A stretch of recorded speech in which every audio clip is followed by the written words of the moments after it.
Matan misalnya diterangkan zaman Matan, penyembelian itu harus pakai bismillah.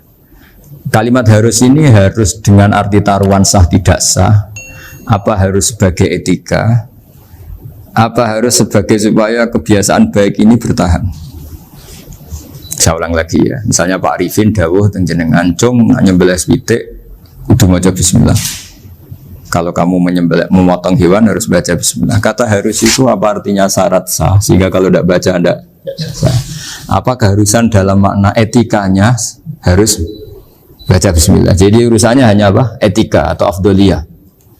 Atau kita tidak ingin kultur baca bismillah itu hilang, sehingga barang tidak wajib pun kita wajibkan supaya kultur baca bismillah itu tidak hilang. Nah, Imam Syafi'i itu milih yang tidak wajib. Itu hanya urusan etika. Sehingga dhabihatul muslim meskipun nggak baca bismillah baik secara sengaja maupun lupa tetap halal ya, tetap sah, tetap halal.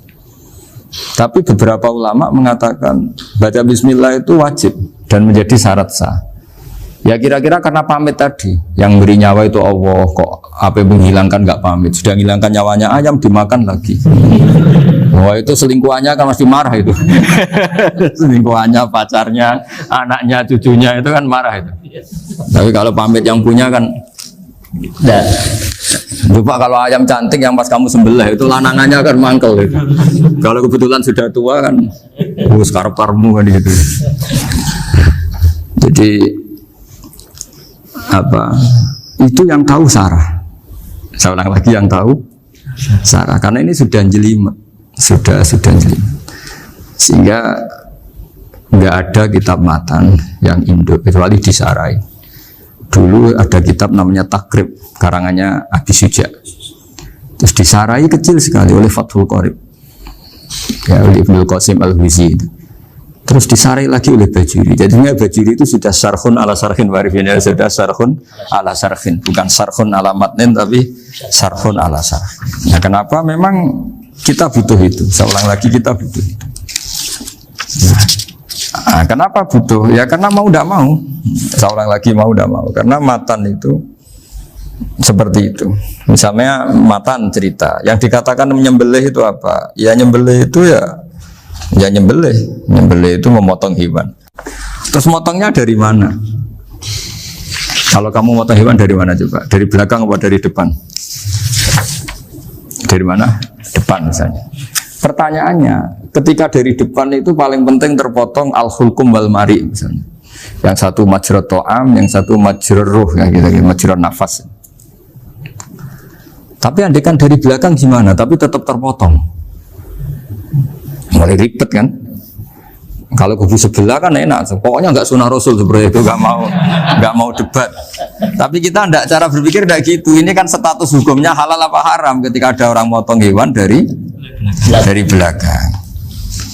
Nah, terus kita berdebat kan, mesti berdebat itu mau dibilang haram, nyatanya memenuhi syarat apa tadi pemotongan. Hukumnya kena, amarinya kena. Mau dibilang halal, jangan-jangan pitiknya sudah pingsan, sudah mati karena dogrok-dogrok dari belakang. Nah, itu terus ulama debat. Nah, kan mungkin juga, ya kan, pitiknya sudah setengah kena corona, pingsan terus, ya kan, sudah pingsan terus digorok. Nah seperti ini mau tidak mau kita harus detail. Detail artinya yang dikatakan menyembelih itu apa? Ya nanti tak bacakan tabir-tabir di Bajiria sekaligus ijazah untuk jenengan semua. Saya tadi alhamdulillah ketemu Pak Arifin lama, menghentikan panjang lebar tentang pentingnya ilmu. Yang dikatakan menyembelih adalah mematikan hewan yang hidup dengan kaifiyah syariah. Saya ulang lagi, mematikan hewan yang hidup dengan kaifiyah syariah. Nah kalimat hidup ini mulai masalah. Hidup yang apa? Misalnya ada hewan, saya sering kalau ngaji cerita, ada ayam jago ketandang mobil, ketabrak mobil, kejet-kejet, enggak kamu sembelih pun 1 menit lagi pasti meninggal. Ini kan hanya koordinasi prosedur saja. Karena prosedur ayam mati harus kejet-kejet, enggak boleh enggak langsung peletes mati, enggak boleh. Nah pertanyaannya ketika kejet-kejet ini kamu sembelih, itu halal apa enggak? Wong enggak, andekan enggak disembelih juga sudah mati. Artinya enggak penyembelihan ini kan tidak memberi kontribusi pematian, tapi enggak ngefek. Ya. Makanya terus ada perdebatan. Ada hayatun mustaqirrah, ada hayatun ittiroriyah, ada harokatu masbuh. Itu kalau nggak sarah nggak bisa. Lalu pertanyaan nakalnya begini. Saya itu betul pernah ngalami itu. Wayam jago itu kan mahal, apalagi kalau Bangkok kan. Saya pas jalan-jalan sama anak saya, sama jalan-jalan mau ke pasar itu di pertolongan duar mak. Kusik halal tuh orang, kadang tanya orang awam, halal kata saya. Gitu. Padahal andai kan tidak disembelih ya pasti mati. Suatu saat ada yang mengkonfirmasi lagi. Saya bilang kalau kiai ya tidak pantas makan ayam gitu, tapi kalau kamu tidak kiai ya pantas saja. Daripada rata halal lo geremeng eman kan ribet. Nah sebetulnya itu dalam mazhab Syafi'i itu tidak halal karena dia sudah tidak punya hayatun mustaqirrah. Karena tadi setengah menit lagi atau 1 menit lagi pasti mati. Kan dia belum mati karena koordinasi Israel saja, tetap yang nyambil itu. Tetap kan nggak segampang itu kan, tetap prosedur apa? Jalankan SOP. SOP-nya harus ada. Nggak boleh mati selonang-selonang itu, nggak boleh. Tetap ada SOP kata Warifin ada SOP. Dia kalau sama saya bisa buyung kalau. Nah, tapi misalnya nanti pertanyaan, tapi dalam mazhab Maliki itu diabaikan. Hayat mustaqirrah, hayat ittiroriyah, hayat itu diabaikan. Cara berpikir Imam Malik lebih matematis. Kalau nggak disembelih itu matinya berapa menit? 1 menit lagi. Gara-gara disembelih dia mati sekarang. Berarti eksekutornya ya peso itu. Ya berarti peso itu memenuhi kriteria mematikan sesuatu yang masih hidup, hewan yang hidup dengan cara syar'i. Jadi andai kan ada rapat malaikat, matinya karena apa? Karena peso apa karena kecelakaan? Karena peso. Ya kan? Karena kalau nggak tanpa peso nunggu 1 menit. Gara-gara disembelih langsung terjadi sekarang. Nah karena hukum halal ini yang menarik dan menguntungkan. Di bab ini orang jadi Malikiyah semua. Mana maksudnya ya? Jadi kita ini sebetulnya Syafi'i pecundang gitu. Syafi'i partai politik. Jadi kalau sedang tidak menguntungkan ya kata siapa kita Syafi'i banget. Tidak juga itu. Ya, jadi karena tadi ya kalau pada level perdebatan ulama itu ada tadi ya, ada seperti itu, ada hayatun mustaqirrah, ada hayatun ittiroriyah, ada harokatul masbuh. Jadi tak baca ya supaya dapat barokahnya ulama ya. Jadi tak baca versinya ini di halaman, terus kitab ini saya tinggal sebagai amal saya, keluarga saya, sebagai penghormatan saya sama Habib Ali, Habib Qures, Habib Hussein semuanya, Pak Arifin dan Bismillahirrahmanirrahim. Wa'alam, ini halaman 562, ikutnya bab kitab ahkami sayyidi wa dzabai. Ya, jadi nanti yang mungkin kalau beda halaman cari di babnya apa? Kalau beda halaman cari di babnya. Karena kadang beda halaman warifnya. Kalau cetak sekarang enggak. Kadang beda juz pun. Kayak Ikhya sekarang tuh sampai 6 juz. Zaman kita ngaji kan 4 ya. Sekarang ada yang 6, ada yang ribet cetakan sekarang ya. Di atas ada 10. Satu Ikhya itu. Hurufnya dibesarin. Ikhya biar. Iya, ada yang sama. Karena ngerti ya, zaman akhir paling sudah agak buta huruf.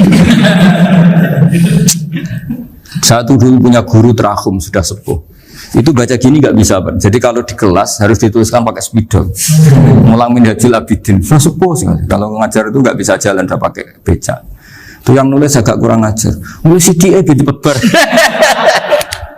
Jadi kadang itu apa itu?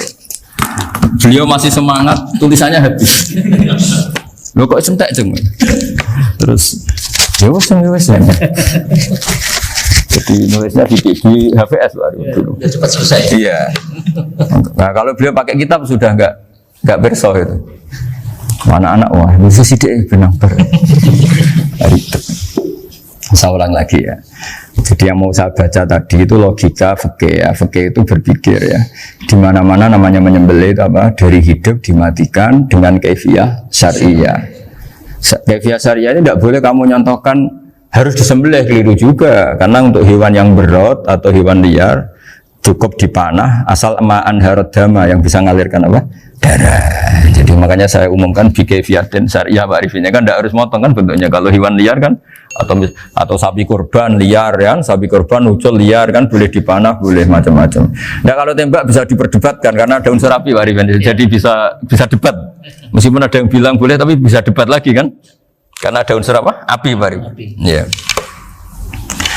Tapi ini saya cerita umumnya bikefiatin syariah. Ya karena kalimat hewan hidup, ada kalimat hidup. Hidup yang apa kan pertanyaannya? Hidup yang sudah kejet-kejet, misalnya sudah koma, sudah kena corona, disentak istrinya itu. Apalagi ayamnya menyaksikan pasangannya diselingkuhi, wah itu sudah stroke itu dia. Nah itu. Hanya kalau orang suka macam-macam itu kayak ayam makanya itu. Saya baca ya. Bismillahirrahmanirrahim. Wa'lam annahu yujadu fi ibaratihim hayatun mustaqirrah, hayatun mustamirrah, harakatu mazbuh. Wa yuqalu aisyu mazbuhin. Wal farqu bainaha annal hayata al mustaqirrah tayakunu ma'ha ibsarun bi ikhtiyarin wa nutqun bi ikhtiyarin wa harakatun ikhtiyariyah. Wal hayat al mustamirah ya allati tastamiru ila khurujir ruh minal jasad. Wa harakatul masbuh ya allati la yabqa maha ibsarun bi ikhtiyarin wala nutqun bi ikhtiyarin wala harakatu ikhtiyariyah. Bal yakun maha ibsar wa nutqun wa harakatun ibtirariyah ini. Wa ba'duhum farraqa bainahuma. Sampai saat terus ini. Jadi ini perbedaan-perbedaan pandangan ulama. Nah, Imam Malik itu mengabaikan semua istilah itu. Sing penting pas mbok sembelih iku kecelok urip, cara wong Jawa iku kecelok urip. Cek hayat mustaqirrah, cek ittirariyah, cek harakatu mazbuh, pokoknya kecelok urip. Paling kecelok urip bisa dibilang masih hidup. Karena kalau bisa dibilang masih hidup, kamu sembelih, tetap nanti rapat malaikat kira-kira gitu. Ini matinya karena apa? Karena kecelakaan. Oh, kalau kecelakaan 1 menit lagi matinya dong. Tapi kan matinya sekarang ya karena disembelih. Nah tadi saya bilang sebenarnya mazhab Syafi'i itu tidak seperti itu. Karena Imam Malik menghalalkan, biasanya penggemarnya lebih banyak. Di bab bangsa halal itu kan penggemarnya masih banyak. Tapi ya sudahlah, itu masih ahli sunnah karena salah satu dari mazhab. Tapi logikanya juga masuk. Jadi kita bukan sekedar taklid ke Imam Malik, tapi kalau kita ikhtiyat ikut Imam Syafi'i ya monggo, karena mungkin secara medis karena mengalami seperti itu mungkin tingkat kesehatannya apanya sudah ya sudah lah, yang penting makanya terus orang Jawa pinter, nak PTE jago ya halal, nak cilik enggak lah. Itu kan ibarat perdebatan antara kepiting sama yuyu. Yang menghalalkan kepiting itu mengharamkan yuyu. Tahu yuyu yang kecil di sawah ya? Tak tanya kenapa yuyu halal, karena amfibi Gus, bisa hidup di dua alam. Memangnya kepiting enggak? Oh beda. Ternyata beda maksudnya. Eman Gus kalau haram. Eman kan kalau yuyu haram kan nggak ngefek kan, kecil. Ini mufti kok. Oh, udah kadang halal, udah kadang makan selama ini. Iya selama ini udah kadang makan itu. Makanya banyak kiai yang mengharamkan kepiting sebetulnya, tapi minoritas kan. Minoritas. Tapi yang mengharamkan yuyu mayoritas, wong kecil aja. Jadi kita ribet ikut siapa? Gitu. Kata siapa? Ahli fikih gak mikir untung rugi. Makanya saya ini bingung, jadi saya ini kan kiai ya, kiai betul, susah kadang jadi kiai. Sebagian guru saya itu mengharamkan kepiting. Nah, kalau kayak dolan di daerah Juwana, Mas Nafis, daerah itu, penghormatan tertinggi santri itu kalau nyugoi kiainya kepiting, karena itu makanan termahal. Bingung kan dia? Mau tidak makan itu kayaknya dipersiapkan betul Pak Ribon. Udah ada effort ya. Warna nyari yang mahal kan. Mau makan itu sebagian guru kita mengharamkan. Akhirnya ya ada darurat tadi. Makan sekadarnya. Kalau saya habis 3 pasti israf. Kalau habis 1 prosedur hormat yang nyugui. Itu susahnya jadi kiai. Kalau kamu kan tidak kiai, mumpung gratis. Enaknya gak jadi kiai kan itu masalah. Pertimbangannya mumpung gratis. Sudah gitu masih mun dibutuh mawon, makai dibutuh mawon. Oh digawa tenan. Tapi sebetulnya ada sisi naif dari yang bilang halal tadi. Ketika yang bilang hal naif itu versinya, tapi ya nggak apa-apa, semoga dimaafkan Allah. Naifnya tadi, tapi saya tidak tapi itu masalah khilafiyah ya. Semoga yang mengatakan halal juga benar, karena punya perhitungan iman tadi. Tapi yang bilang halal itu tak tanya, itu halal apa haram? Lucunya jawab haram semua. Yuyu bahasa Indonesia nggak ada. Nggak tahu juga saya. Yang penting paham, tapi yang kecil itu. Itu kalau diharamkan nggak ada yang protes ya? Nggak ada. Tapi kalau kepiting? Ini pakai model apa? Coba Pak Wafa. Kalau alasannya amfibi, Yuyu sama kepiting sama enggak? Kalau alasannya amfibi, hidup di dua alam. Sama-sama. Sama-sama. Kenapa kepiting jadi halal? Lebih bernilai. Ini juga bukti model baru. Mungkin mungkinnya menghalalkan itu. Iya makanya itu. Kan, jadi kayak tadi ayam jago tadi orangnya tak tanya akhirnya. Andekan yang kecelakaan itu ayam kecil. Kamu tanya saya enggak? Ya enggak, aku langsung tak buang. Karena langsung dibuang. Berhubung ayam besar. Eman kan. Tapi nurani aja sebetulnya protes. Membelah kleket terus. Kadang kan apa kejet itu sudah tunggu SOP jawaban. Ya tapi apapun itu ini ilmu harus didengar ya supaya sampean tahu ya, ada hayat mustaqirroh, ada hayat mustamirroh, ada hayat ibtiroriyah, paling enggak kita ngerti lah. Karena nanti di bab B ya nyun sewu di bab apa? B. Itu ya nanti nggak sahnya karena apa? Tidak mutamawal. Misalnya saya punya utang sama Pak Arifin ayam jago, tak bayar dengan jago yang mengalami kehidupan sudah seperti itu, kan tidak sah. Meskipun itu hidup tapi sudah tidak hayat yang mustamirah, tidak normal. Jadi ilmu itu apapun tidak cocok kita karena beda mazhab misalnya, tetap sebagai apa? Ilmu.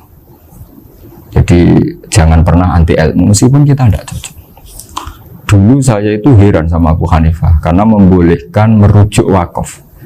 Wakaf itu kan nggak boleh ditarik kembali dalam mazhab Syafi'i dan hampir semua ulama bilang gitu. Tapi kalau kata Abu Hanifah, jika nazir yang menerima itu tidak sesuai rencana kita, keinginan kita, itu boleh narik kembali. Fa innal waqfa atiyatun makhdoh, kata beliau. Wakaf itu ya pemberian normal saja.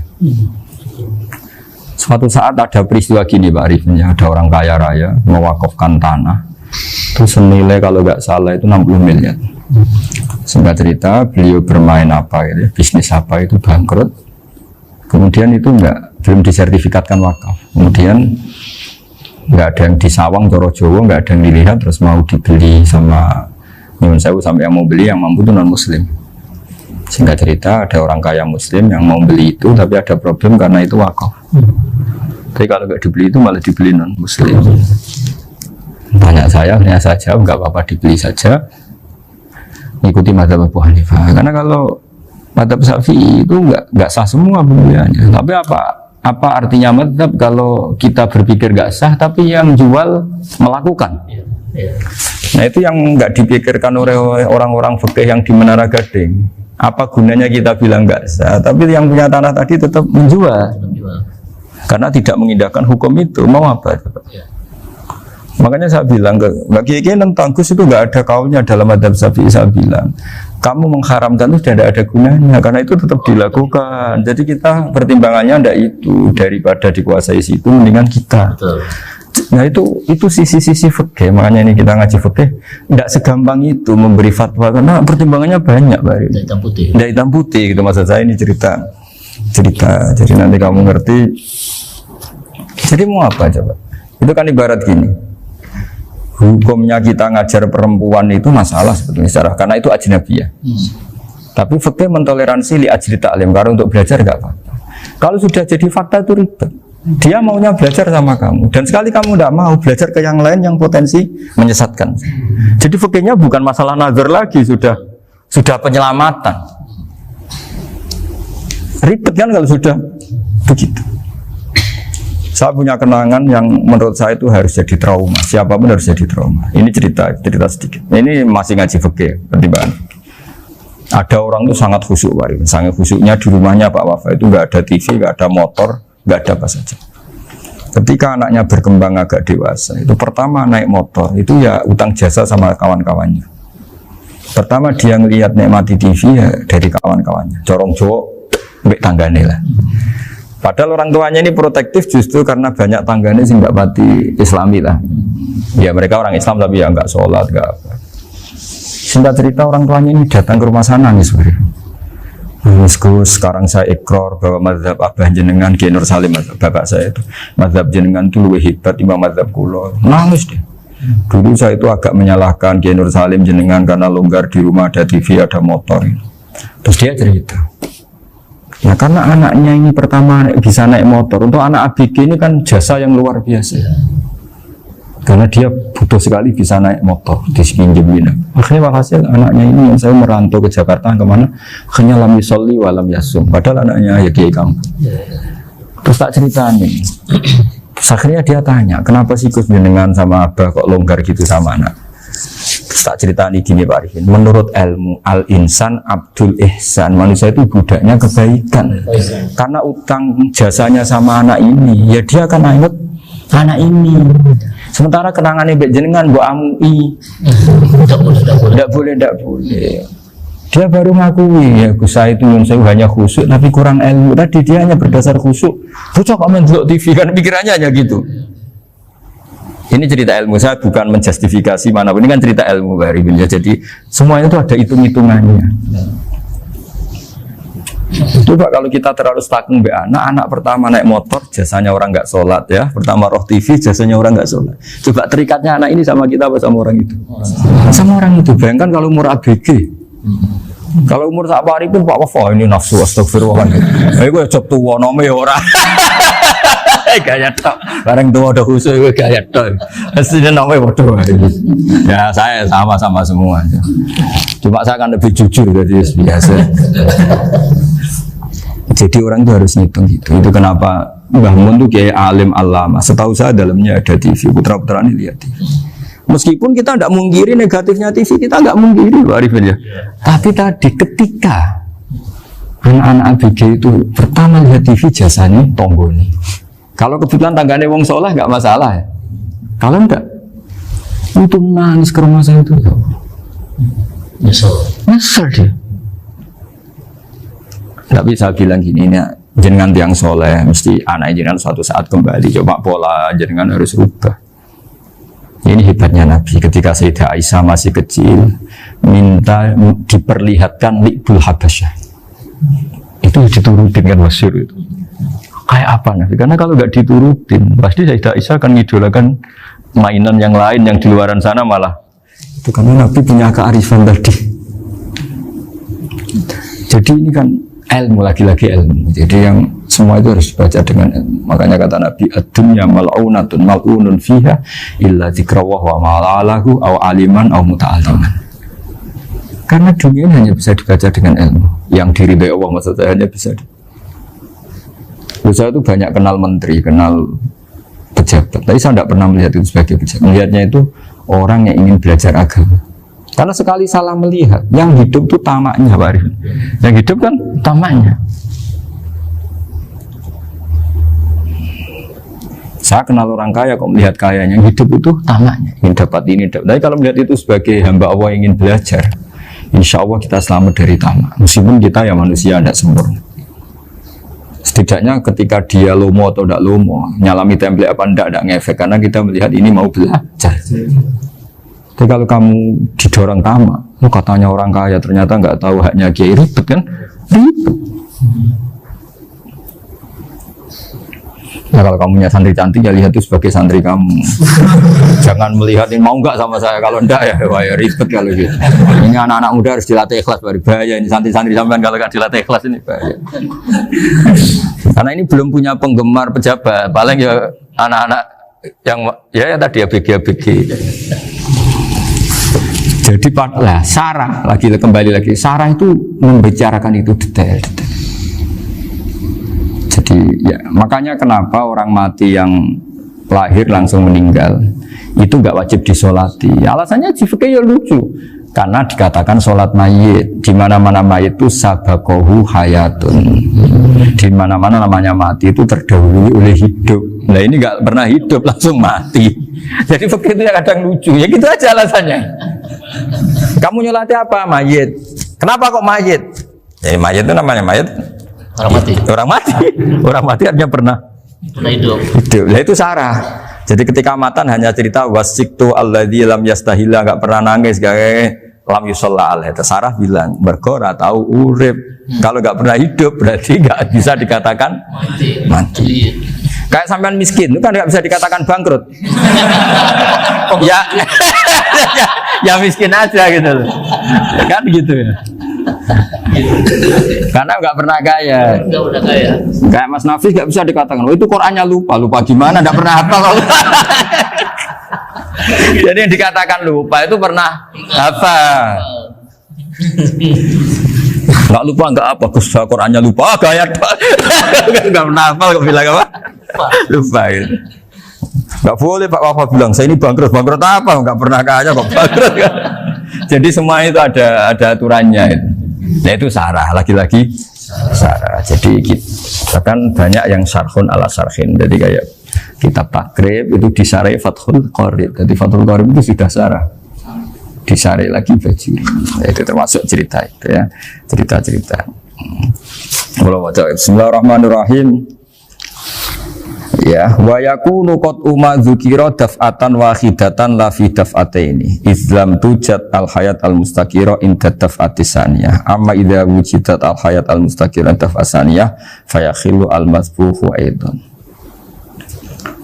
fasartu wujudul hayat al mustaqira fi ibtida'il wati akhir marrah wa makharu dzalika inda tulil fasli wa illa fala rafa asikina wa ada fawran aw alqaha liqaniyaka latan wa akhadha ghayraha fawran aw saqatat minhu wa akhadha ghayraha halan aw qallaba wa qata abiyama bagi hal al masbuh. Jadi ini masalah sarah. Sarah itu sudah detail. Misalnya gini, kamu motong ayam. Motong ayam harus sekaligus sret jadi. Jangan sampai nyuwun sewu dua kali. Jangan-jangan misalnya gini, ayam tak potong pas ke kiri separuh. Ya, ke kiri separuh apa hulkumnya. Pak Arifin datang, Assalamualaikum Gus Pak, waalaikumsalam, terus santai jagungan dulu. Jagungan sampai besoknya itu nggak meneruskan. Bareng-bareng malah salam, ingat lagi ayam saya ini. Ketika saya meneruskan ini, potensi ayam ini sudah mati atau sudah hidup yang ini masih mazhab Syafi'i loh ya. Atau sudah hidup yang sudah tidak normal. Artinya apa? Penyembelian kedua yang mengeksekusi tadi sebenarnya mengeksekusi barang mati. Yang penyembelian pertama tidak bisa dikatakan penyembelian karena tidak sampai mati. Penyembelian kedua berstatus setengah mati. Nah kalau seperti itu maka haram. Kecuali itu dilakukan secara fauron. Fauron dicontohkan nyembelih ternyata pesunya kedul terus ngambil yang lain. Tapi fauron langsung atau terjatuh ngambil langsung. Ya, itu boleh karena ditoleransi. Tapi kalau kalam ajnabi kata tadi mohon Pak Arifin. Seperti Pak Arifin, alhamdulillah saya. Jaminan mau rawuh. Dari ayamnya asem mana? Ini harus sebar. Ini orang ngawur betul. Jadi, lah itu sarah. Bicara sampai detail itu sarah. Jadi ada sekian kemungkinan. Jadi ya, jadi termasuk yang diandaikan apa? Nah, hayat mustaqirah itu batasnya yakunu maha ibsorun bi ikhtiyarin wa nutkun bi ikhtiyarin wa harakatun ikhtiyariyah. Hayat mustaqirah itu kalau dia betok-betok itu ya karena karepnya. Maksudnya gini, gamane cara roh pitik wedok engkek ya cek karepe dhewe. Cara dia melihat peso itu karepe ya masih lari.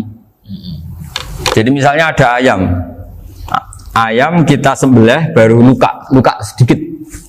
Belum sampai andaikan dibiarin ya mungkin suatu saat sembuh, luka. Terus melihat kamu lari ketakutan karena kamu dianggap gladiator, killer lah. Nah itu berarti punya hayat mustaqirah. Tapi sudah kalau kamu sembelih karek ngeriwit, roh kue serawedi, ya kan?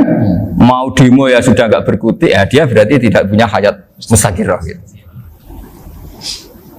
Ya batasannya itu joro. Nah. Dalam mazhab Syafi'i, syarat sahnya penyembelihan harus hewan itu punya hayat mustaqirah. Nah ini sarah ya, jadi sarah itu lebih jelimet. Nah makanya kenapa tidak boleh nyembelih pakai yang tumpul Mas Nafis? Takutnya ayamnya itu ngalami dohtoh, atau kok ditekek. Misalnya sama nyembelih pakai peso tumpul, ini gini ketekek, takut. Kan dia misalnya ayamnya jantungan, roh peso wis setruk kan, udah gitu ketekek. Nah itu mati dulu pasti itu. Siksa. Jadi pas diongok-ongok dia sudah mati. Jadi nanti kalau di akhirat sebetulnya saya sudah mati loh, ngawur. Wah, apalagi nganggo keris naga sosro. Wah, itu sudah gereng sakti kan diginikin tok sudah mati kan? Makanya bahaya nyembelih pakai keris-keris sakti karena sebelum terpotong sudah mati saking saksinya apa? Keris itu misalnya gitu. Baru nempel. Makanya nanti suatu saat ada pertanyaan ini, boleh enggak nyembelih ayam orang yang rainya itu sangat? Wah, itu haram. Kena. Oh, itu mesti mati dulu. Kumisen tatonan apa? Ya betul. Iya kayak algojo. Ayamnya jenis apa? Stroke ya? Jenis penakut. Pas mau disembelih tidak mati. Jadi hati-hati ya nyembelih ayam. Jadi kalau orang kampung Pak Arifin ya, orang kampung mudin kampung. Mungkin kalau orang kota sudah nyuwun sewu enggak peduli. Kalau orang kampung itu apa itu Pak Arifin? Kalau nyembelih jago itu sampai apa itu? Ilatnya dikeluarin dulu. Oh iya. Apa ya? Iya, karena takutnya katanya beberapa yang kaget itu kelek apa? Ketelan. Iya ketelan ya. Itu ya ada kearifan gitu, tapi ya terlalu ya menyiksa ayam. Tapi memang potensi katanya Pak Arif. Katanya yang ahli-ahli itu ya. Jadi kalau dia jago ya mau disembelih, saking takutnya itu. Kalau orang Jawa kalau takut kan yang ngelek itu ya. Orang Jawa loh ya. Itu kalau orang takut kan kadang apa kayak nah ayam itu nak ketakut. Kadang ininya terus apa? Lidahnya masuk. Akhirnya pas disembelih ini nggak kena. Nah makanya terus banyak mudin yang punya ikhtiar tadi. Pernah lihat apa yang ayam jago itu? Ilatnya ya itu ya tidak wajib, cuma tidak bisa kita salahkan. Tapi kata penyembelih yang ini tak tanya. Eksekutor yang lain, pokoknya rodok itu penegus. Itu saya saya belum pernah nyembelih ayam karena ini kan selain nggak profesi saya juga nggak mentolonan saya. Tapi ini beberapa kefiah yang penting kita tahu ilmunya. Yang paling pokok itu qatul khulqum wal mari. Ya kira-kira dalan sing digo nafas sama digo makanan tadi. Ya tapi itu tadi caranya semua itu harus mengalami atau masih punya hayatun mustaqirah. Nah, takutnya dalam konteks nyembelih yang apa tadi? Separuh tadi. Itu jamnya normal enggak, itu sudah jam 11 ya? Oh, jam mati almarhum itu. Itu enggak halal disembelih itu sudah maitah ya. 13, 10, 14, 10. Iya ya. Saya makanya saya bingung lihat jam. Ya jadi itu Pak Wafa ya, pentingnya sarah itu seperti itu. Matan itu kan asal nyembelih saja, tapi di sarah diterangkan jangan hanya nyembelih, yang disembelih harus ada hayatun mustaqirah, karena dikatakan penyembelihan adalah menghilangkan nyawa dengan cara yang syar'i. Nah, kalau nyawanya saja sudah hilang bukan nyembelih gitu. Nah potensi itu ada ketika jago kamu sembelih pakai yang tumpul, ini ada dokhtoh. Loh, hewan itu juga kayak manusia loh, karena punya hati. Ketika takut saja mati. Nah, takutnya ulama kan ini ngalami dokhtoh. Kayak orang ditekek kan mati kan, ditekek kaget. Contoh gampang gini, orang ditekek perempuan kemungkinan mati itu kecil, karena murni hanya ngalami pernafasan. Tapi nak ditekek gua tatonan kan terus dua reaksi tubuh. Takut sama nggak bisa bernafas itu kan lebih cepat apa? Mati. Kira-kira kan gitu. Nah ini sudah takut dongok-dongok itu kan nyiksa. Saya sering ketemu orang yang ahli nyari ular, nyari apa. Itu ya gitu. Filosofinya sama seperti orang perang. Harus bikin takut. Iku kewan Gus nak disuwentak iku telelekan, jadi telelekan itu apa Pak Anda bicara bahasa Batawi ini? Orang kaget terus terpaku itu. Teorinya Khalid bin Walid kan gitu. Kalau perang supaya musuh takut. Kamu tahu kami siapa? Menggertak gitu. Ayat ji'na biqaumin yuhibbunal mauta kama tuhibbunal hayat. Kita ini bawa pasukan yang mereka mencintai mati kayak kalian mencintai hidup. Pasukan kami ini wadarwis, berani modar ya wis gitu. Kira-kira gitu kalau bahasa Jawa itu. Berani mati. Akhirnya musuh kan nah, di antara syaratnya perang kan gitu, harus bikin musuh itu takut, gemeter. Nah istilah lelekan itu gampang gitu loh. Lelekan itu pokoknya tadi loh Arifin, kepaku tadi. Nah agak berkutik. Faham ya? Nah jangan-jangan ayam yang kita sembelih mau wis wedi dongo-dongo mati duluan gitu. Nah makanya terus kata musannaf kalau bisa itu wa yakunu madzukira bidafatin wahidah. Kalau itu usahakan sekali jadi. Tapi itu bukan berarti syarat sahnya harus sekali jadi. Kira-kira karena tadi gak kebayang kan kalau baru separuh tak Assalamualaikum Gus Ba, waalaikumsalam Pak Arifin, seperti kabarnya. Baru itu terus ingat diteruskan lagi. Kemungkinan ini sudah mati apa? Nah makanya ya tapi lagi-lagi ini sarah ya tak baca Bismillahirrahmanirrahim wa yakunu qad umadzukira daf'atan wahidatan la fi daf'ataini fa innahu yahrumul masbuhina itu.